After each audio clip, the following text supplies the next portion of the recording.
дар муассисаи таҳсилоти миёнаи умумии назди сарраёсати маорифи шаҳри Душанбе ҳамоиши гирандагони стипендияи президенти ҷумҳурии Тоҷикистон дар шаҳри Душанбе баргузор гардид.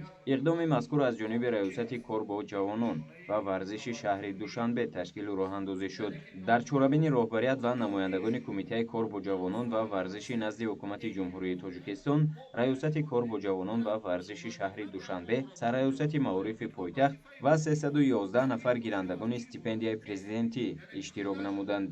Зимни суханронии роҳбарияти кумитаи кор бо ҷавонон ва варзиш бо муроҷиат ба стипендиантҳо иброз гардид, ки шумо насли хушбахти замон бояд аз он ифтихор дошта бошед, ки дар чунин мамлакати орому осуда ва зери сиёсати хиратмандонаи роҳбарияти олии кишвар умр ба сар мебаред. Аз ин рӯ аз ин имкониятҳое, ки барои шумо муҳайё гардидаанд, истифода намуда фарзандони бароманди ватан бошед. ман Азизода Ганҷина гирандаи стипендияи президентӣ мебошам. Сараввал миннатдории хешро ба асосгузории сулҳу ваҳдати миллӣ, пешвои миллат, президенти ҷумҳурии Тоҷикистон муҳтарам Эмомалӣ Раҳмон миннатдории хешро баён менамоям.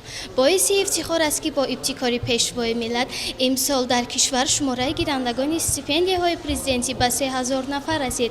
мо наврасону ҷавононро мебояд ҷавобан ба ин ҳама ғамхориҳои пешвои миллат илму дониши хешро сайқал диҳем ва инчунин забонҳои хориҷиро ҳамчун забони давлатӣ омӯзем, то ки дар оянда ҳамчун як шахси донишманд ба халқу ватани хеш хизмат намоем.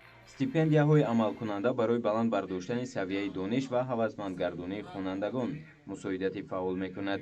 тибқи иттилоъ, гирандагони стипендияи президентӣ дар ҳудуди ҷумҳурӣ 3000 нафарро ташкил медиҳанд. стипендияи мазкур барои муассисаҳои таҳсилоти ибтидоӣ ва миёнаи касбӣ ба роҳ монда шудааст.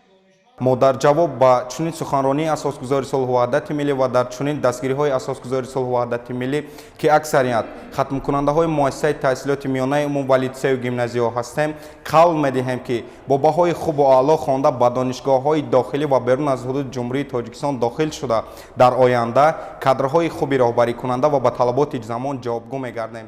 гирандагони стипендияи президенти ҷумҳурии Тоҷикистон дар шаҳри Душанбе дар вазъияти тантанавӣ 4 моҳа маблағи стипендияи худро гирифтанд.